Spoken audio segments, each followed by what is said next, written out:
quero saudar os irmãos com a paz do Senhor.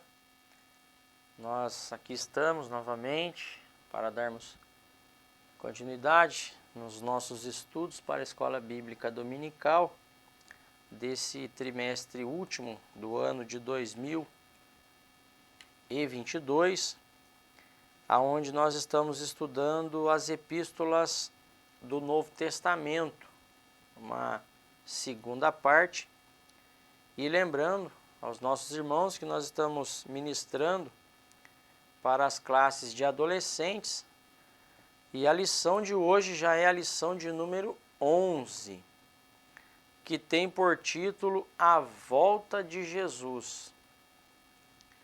É um tema de suma importância, é um tema muito apropriado para a ocasião, é um tema muito sugestivo até essa lição de número 11, e é exatamente ela que nós estaremos estudando dentro de alguns tópicos, dentro da lição estabelecida, dentro da lição elaborada, mas o foco, o cerne principal da lição de hoje é a volta do Senhor Jesus Cristo. E aí nós temos um textuário que se encontra na segunda carta de Pedro, capítulo 2 e o versículo 21, quando nos diz da seguinte forma: porque melhor lhes fora não conhecerem o caminho da justiça, do que conhecendo-o, desviarem-se do santo mandamento que lhes fora dado.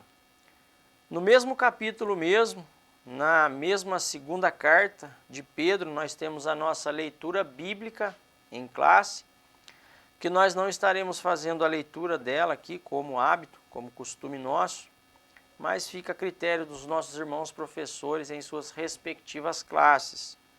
E está registrada essa leitura no capítulo 2 mesmo, do versículo 1 ao 22. Observem que é um texto um quanto extenso, mas para os irmãos que vão ministrar em suas congregações, para as suas classes, onde há mais tempo, os irmãos podem absorver melhor, podem aplicar melhor, podem introduzir melhor essa leitura do capítulo 2, que é muito rica em conteúdo, muito rica em mensagem, muito rica em conselho, exortação, advertência, mas fica assim como o Espírito de Deus dirigiu os nossos irmãos. A nossa introdução, e também está repartida a lição, a liberdade cristã, num primeiro tópico, os falsos mestres, um segundo tópico, e um terceiro tópico propriamente dito, a vinda do Senhor Jesus Cristo. E a nossa introdução, ela já nos diz da seguinte maneira: estudaremos a epístola, ou a segunda epístola do apóstolo Pedro. Essa carta foi escrita aos crentes que se encontravam dispersos e que estavam na província da Ásia Menor. A intenção de Pedro é que eles, como estrangeiros e peregrinos neste mundo, pudessem se dedicar à santidade e obtiver o pleno conhecimento de Cristo Jesus, para que fossem livres do engano dos falsos mestres presentes no seio, no meio da comunidade cristã, não se esquecendo de anunciar o grande dia da volta do Senhor Jesus, onde os salvos terão a oportunidade de usufruir da vida eterna na cidade celestial, no lar eterno, que está preparado para todo aquele que crê no Senhor Jesus Cristo. Então, dentro dessa introdução, um breve comentário, entendemos então qual é a mensagem principal e o que Pedro quer transparecer, ele quer nos revelar através do Espírito de Deus nessa segunda carta, que engloba todos esses tópicos que nós abordaremos hoje, não de uma maneira mais profunda, mas de uma maneira lógica, objetiva e compreensível para todos os nossos irmãos, mas de uma maneira mais enxuta, mais resumida, mas mantendo o seu teor, a sua espiritualidade e o seu conceito principal, que são os ensinos sagrados das Sagradas Escrituras. E um primeiro tópico, a liberdade cristã em Cristo. E nesse primeiro capítulo da segunda carta, Pedro destaca, o que ele destaca? A importância do crente ser diligente, ou seja, ser inteligente, ser cauteloso, ser prudente espiritualmente, além de progredir na graça, na fé, amor e santidade, tendo em vista que o salvo em Cristo Jesus obteve a fé preciosa e se tornou participante do mesmo corpo que é Cristo Jesus. Então, Pedro ele vai destacar, dentro desse primeiro capítulo, a importância de nós crentes sermos diligentes espiritualmente. Pedro também ele vai falar do cristão que agora está inserido no reino de Deus, sendo participante do mesmo corpo, e esse corpo é o povo de Deus de uma maneira geral, onde Cristo é o cabeça. Então, o sentimento que deve nortear a nossa vida, com base nas Sagradas Escrituras, além da diligência espiritual, é o progresso, é o progredir, é o andar para frente, com um objetivo, com um propósito, a fim de acertar o alvo desejado. E aí, o progresso que Pedro vai se referir, tanto para os nossos irmãos do seu tempo, como para nós hoje, é que o progresso fosse na graça, o progresso fosse na fé, o progresso fosse no amor, e o progresso então também fosse em santidade. Observem bem que a intenção com que Pedro escreve, inspirado pelo Espírito de Deus, é que haja um avanço, é que haja um crescimento, é que haja um progresso e não um retrocesso. Por quê? Porque não há retrocesso, não há essa ideia de retrocesso na vida daquele que está inserido dentro do reino de Deus. Mas o sentimento que permeia o nosso coração é o sentimento de progresso. Mas não é um progresso material que Pedro está se referindo, ainda que isso seja muito importante e isso seja louvável diante de Deus e para testemunho dos nossos irmãos.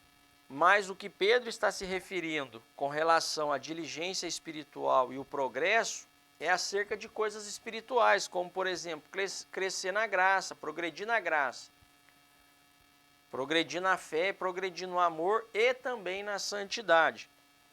Então, essa é a ideia que Pedro coloca para os nossos irmãos, tendo em vista que agora, então, através desta fé preciosa, nos tornamos participantes deste corpo onde Cristo é a cabeça, tem que haver, então, esse progresso e não um retrocesso em nós. Esse sentimento, não deve haver esta intenção, este sentimento em nós no decorrer da nossa caminhada, de retrocesso, mas sim de progresso. É por isso que Jesus disse, para que nós pudéssemos obter o progresso, era para nós olharmos para Ele, não olharmos nem para a direita e nem para a esquerda, mas olharmos somente para Jesus, que é o autor e o consumador da nossa fé.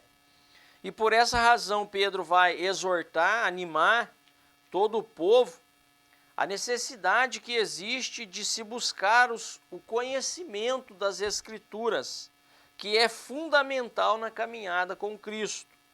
Pois sem esse empenho, vejam bem, aí Pedro já vai colocar um evangelho prático para nós. Também, da mesma maneira como Tiago, há uma harmonia nessa questão do empenho, da dedicação, do esforço nosso.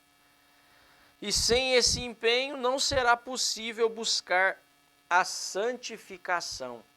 E aí Pedro vai revelar para nós aqui que é importante, né, buscarmos o conhecimento. Ele vai nos exortar a buscarmos constantemente este conhecimento que está registrado na Escritura ou nas Escrituras sagradas, tendo em vista que é fundamental este buscar o conhecimento na caminhada cristã ou na caminhada com Cristo.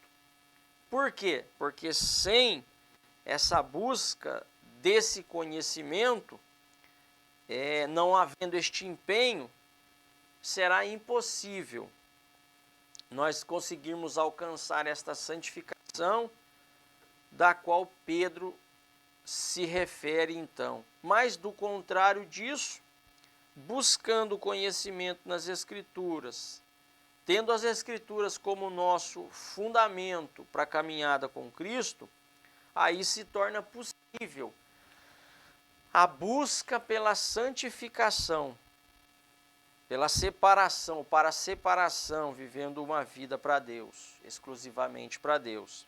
E os conselhos de Pedro ainda são de grande valia para os cristãos dos tempos atuais. As inovações e doutrinas humanas ensinadas e propagadas no meio cristão têm causado um tremendo estrago. Mas o apóstolo Pedro, iluminado pelo Espírito de Deus, deixou para nosso ensino estes mandamentos do Senhor, que a Escritura Sagrada é a verdade e tudo quanto está escrito nela é real.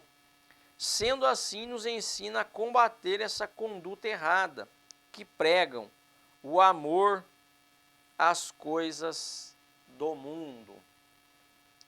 Então vejam bem a importância dos conselhos de Pedro e como tem uma grande valia para nós nos dias de hoje, principalmente neste tempo de inovações que nós estamos vivenciando acerca das doutrinas, aonde está sendo implantado, hoje parece que, não sei se posso dizer bem assim, mas tem um sentimento de que essas doutrinas humanistas já estão implantadas no nosso meio e elas estão sendo propagadas abertamente, e isso tem causado um grande estrago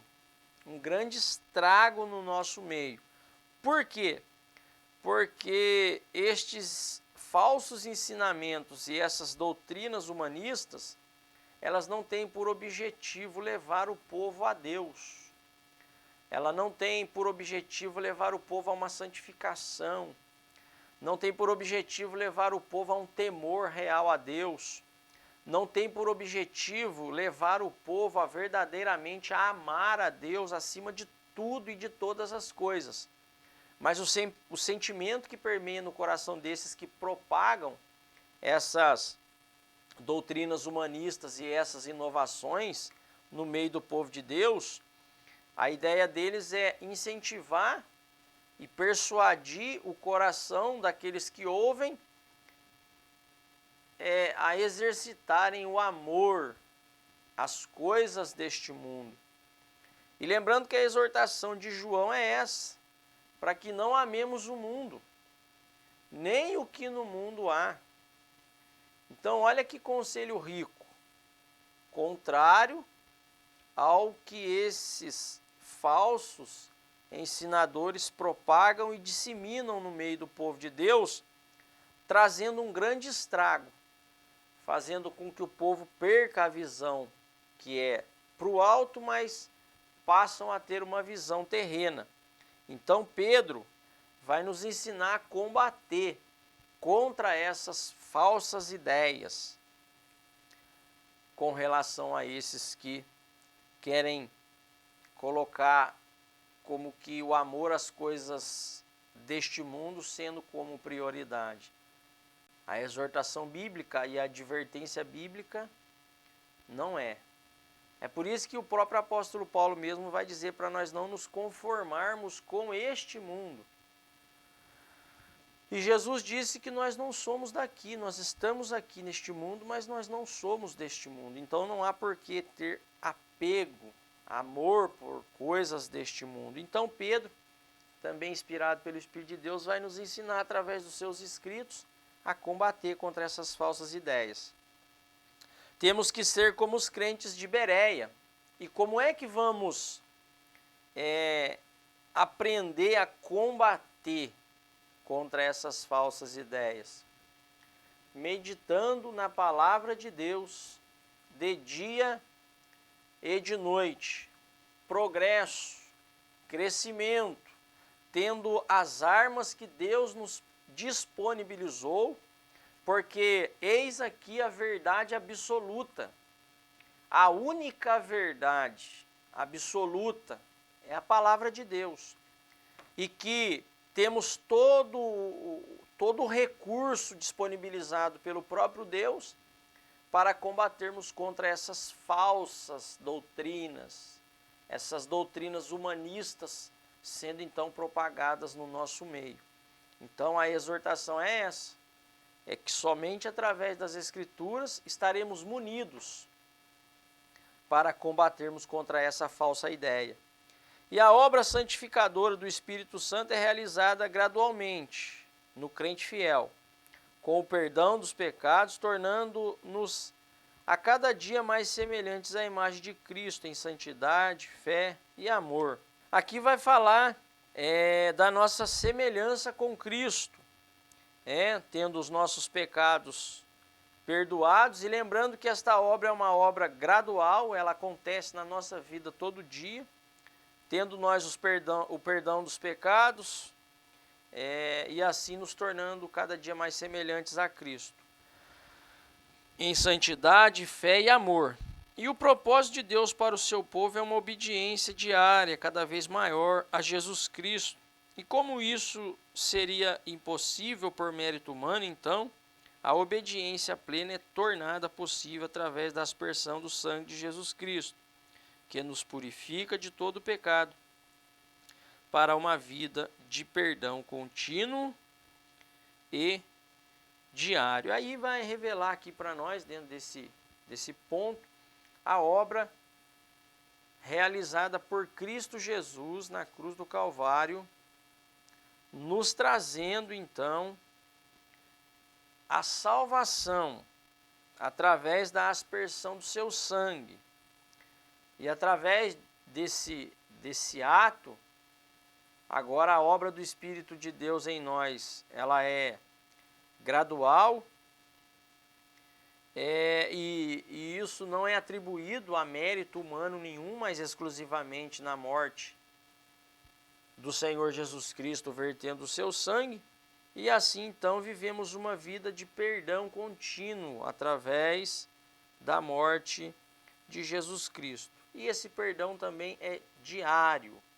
Lembrando que a morte do Senhor Jesus Cristo nos trouxe este grande e maravilhoso benefício. E assim sendo, indo para um segundo tópico, os falsos mestres. E lembrando que os falsos mestres é um assunto muito recorrente na Bíblia. Ele é recorrente tanto no Antigo como que no Novo Testamento. Tá certo? E desde os primórdios, vejam bem, tempos remotos, os falsos mestres têm perturbado. Então vejam que a intenção desses falsos mestres não é boa. É um sentimento de perturbação.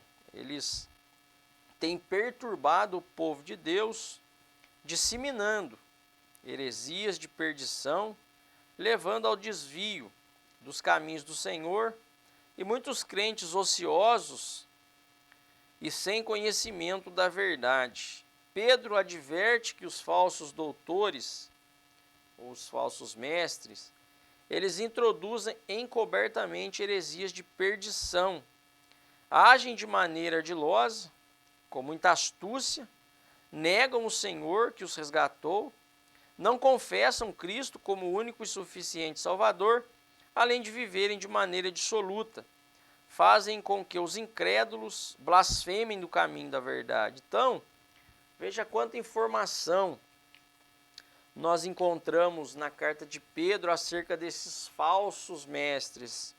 E qual é a ideia deles? Perturbar.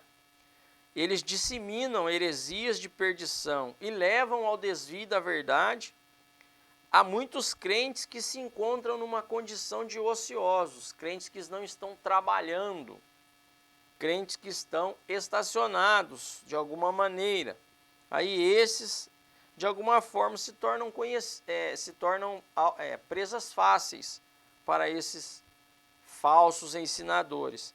E que também, por serem ociosos, eles não têm interesse em crescerem, progredirem em conhecimento, e principalmente no conhecimento da verdade, que é a base para confrontar essas ideias falsas.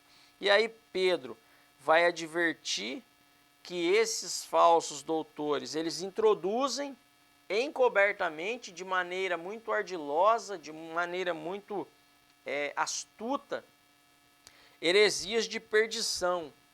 Eles negam o Senhor que os resgatou, também não confessam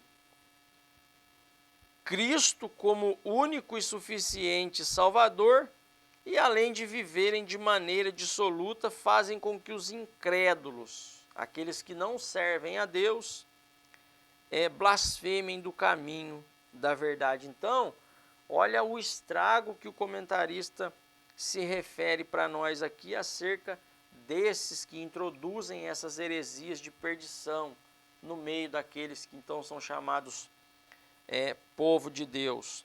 Pedro ressalta que já é de largo tempo, não será tardia a sentença e a sua perdição não dormir. Está um juízo determinado pelo próprio Deus para estes.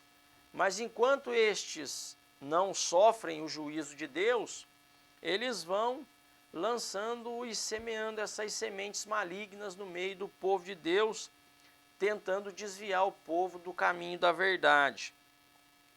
O julgamento dos falsos mestres tem um desígnio e um propósito inevitável por causa da sua natureza hipócrita, trazendo sobre si mesmos repentina perdição.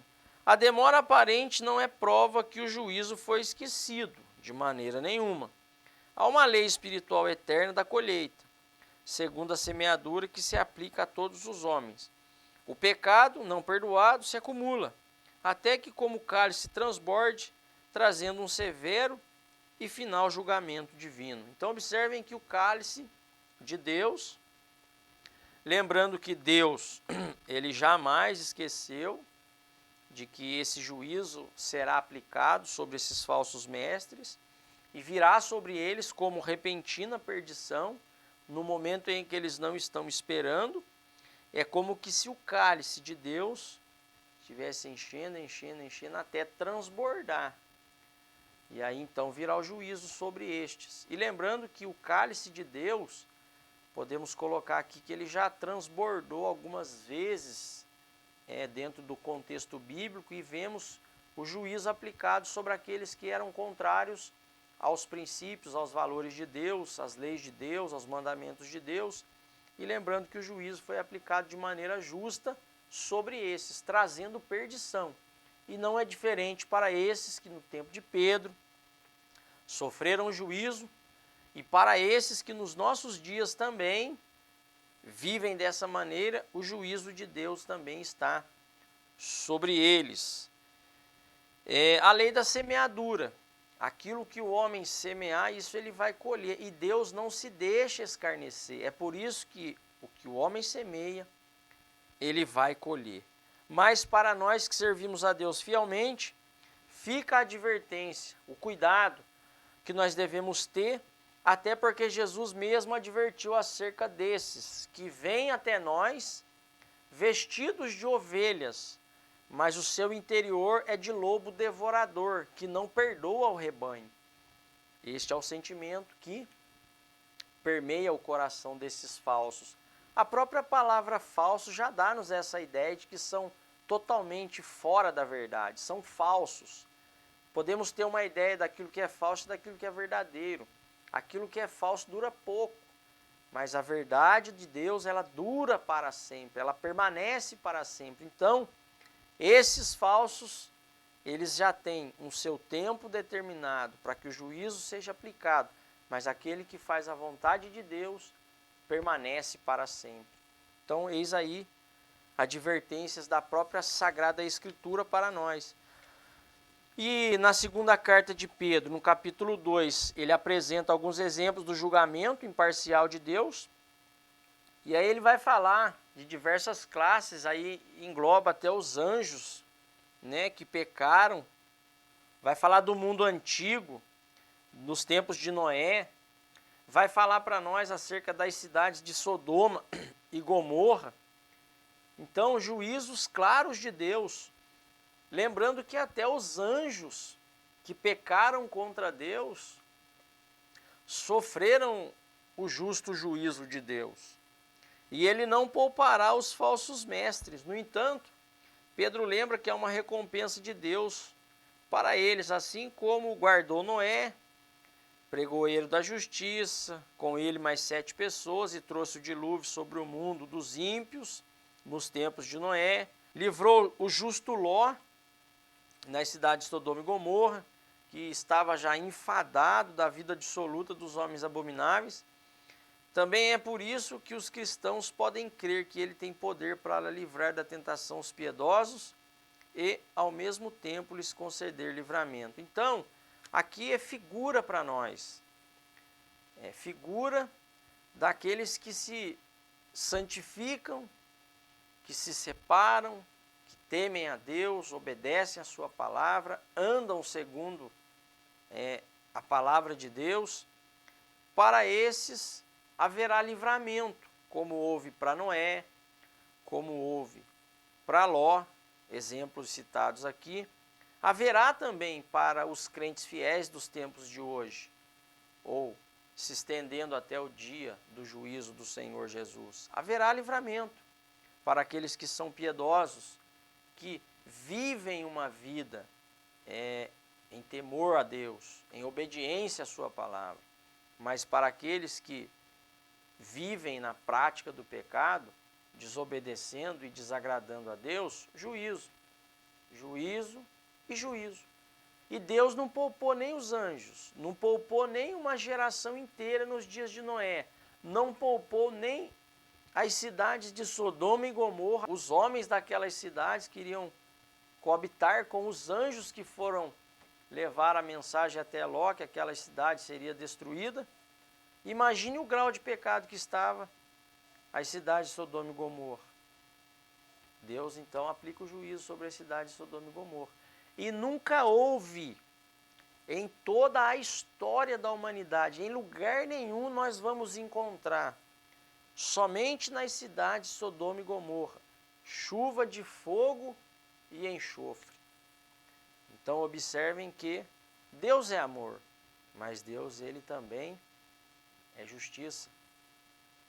E aí então, indo para o nosso terceiro tópico, a vinda de Jesus. Jesus comparou o mundo, na ocasião da sua segunda vinda, ao mundo dos dias de Noé.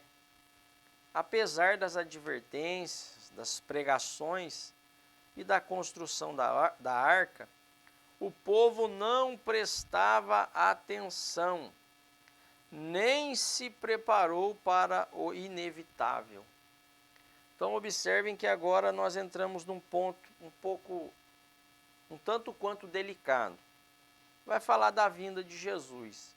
E Jesus disse que na sua segunda vinda, o mundo, Jesus comparou o mundo na ocasião da sua segunda vinda ao mundo nos dias de Noé. Apesar das advertências, das pregações e da construção da arca, o povo não prestava atenção nem se preparou para o inevitável. Então, o que ocorria nos dias de Noé, segundo essa comparação que Jesus faz quando ele vier para buscar-nos e levar-nos para estarmos com ele para todo sempre? O que ocorria nos dias de Noé? Festa, compra, venda, casa, se dão em casamento, comiam, bebiam, nada de errado nisso. Mas o que Jesus quer destacar? Ele quer destacar que ainda que ocorriam as advertências, Noé estava pregando, a arca estava sendo construída, e observem que a arca é um grande sinal que Deus está dando para o povo dos dias de Noé, de que alguma coisa aconteceria. E aí, no mesmo tempo em que Noé está construindo a arca, ele está pregando, ele está anunciando o juízo de Deus sobre o mundo de sua época. Mas o que Jesus quer destacar aqui é que aqueles que estavam inseridos naquele contexto, eles estavam desapercebidos. Eles estavam com seus ouvidos tapados para o que se sucederia então dentro da pregação e da verdade que aconteceria depois da pregação de Noé, que era o dilúvio e a destruição do mundo de então, até porque havia uma palavra de Deus. Mas Jesus está querendo então dizer aqui que o povo estava despreparado ou não dando ouvidos a Noé e todos os sinais que o próprio Deus estava dando para aquele povo, para que então o povo se salvasse, entrando na arca e escapando das águas do dilúvio. E lembrando que Noé foi tido até como doido, por estar pregando um dilúvio quando ainda nem chuva havia caído sobre a terra. Então, ele está preparando para o inevitável. E é por isso que Jesus compara, como nos dias de Noé, com os nossos dias atuais, é que tem muita gente desapercebida. Tem muita gente que já perdeu essa esperança, que já pessoas, um agravante, que já nem acreditam mais que Jesus vai voltar para buscar-nos e para levar-nos para estarmos com Ele para todo sempre.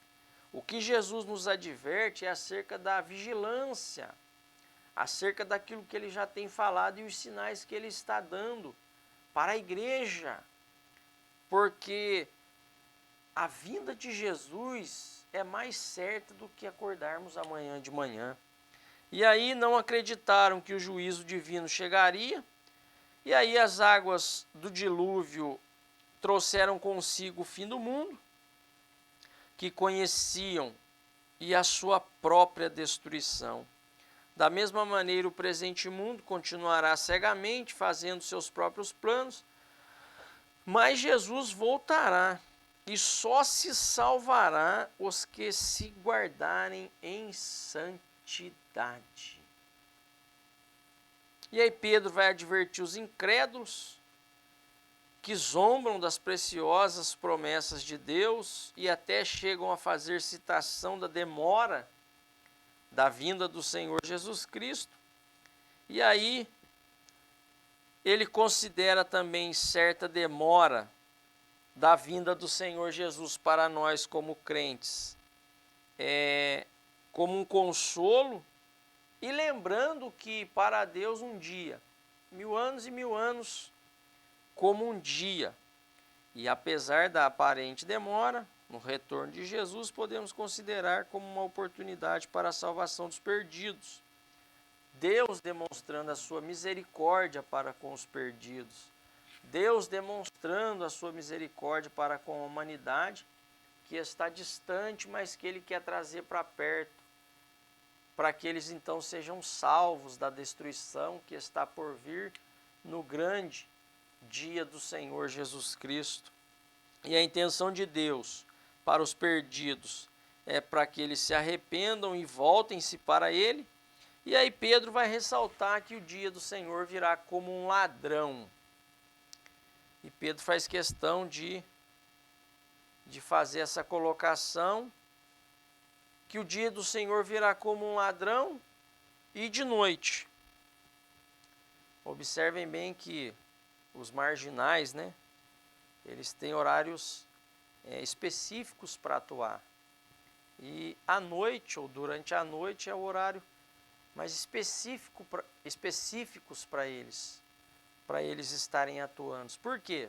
Porque não se espera, não se aguarda que os marginais vão agir neste horário. E é exatamente nesse horário que eles vão agir, aonde muita gente está despreparada, muita gente não está esperando, mas Pedro vai fazer então essa comparação, que a vinda do Senhor Jesus virá como um ladrão de noite, e muitos não vão estar esperando, como foi nos dias de Noé. Comiam, bebiam, casavam, davam-se em casamento, compravam, vendiam, estavam presos às coisas desta vida. E como foi nos dias de Noé o dilúvio, a terra não será mais destruída com as águas do dilúvio, até porque Deus fez um pacto com Noé dizendo que não destruiria mais a terra com água, mas a terra será destruída. E como os crentes estão se comportando, as coisas estão acontecendo, a oportunidade aos perdidos está sendo estendida, mas o alerta para os crentes também se evidencia a cada dia. E aí? Vale fazer uma reflexão acerca da vinda do Senhor Jesus, que é algo, eu acho que é algo de suma e extrema importância a ser considerado por nós, porque nós nos tornamos crentes muito terrenos. Parece que está tudo bem para nós aqui, a maneira como estamos vivendo. Parece que já não há mais aquela ansiedade, aquele almejo pela eternidade. Sabe, não se prega mais. É difícil se ver uma pregação acerca do arrebatamento da igreja, da vinda do Senhor Jesus Cristo, de que se faz necessário santificação, de que se faz necessário deixar o pecado, de que se faz necessário estar atento, vigilante, sóbrio, cauteloso, prudente, diligente com relação à vinda do Senhor Jesus, porque Ele virá para nos levar, para estarmos com Ele, para que onde Ele está, estejamos nós também. E assim então a nossa conclusão é: a vinda do Senhor é certa, trará muita alegria para muitos, e em especial o povo de Deus, mas também tristeza para muitos. É o que Daniel disse: alegria e gozo eterno, também desprezo e condenação eterna. Precisamos estar preparados para esse maravilhoso encontro e perseverar firmemente enquanto ele não acontece. O progresso na fé, na santificação e a esperança deve reger a nossa vida. E o nosso brado deve ser: Maranata, ora vem, Senhor Jesus. E assim que Deus em Cristo nos abençoe. Amém.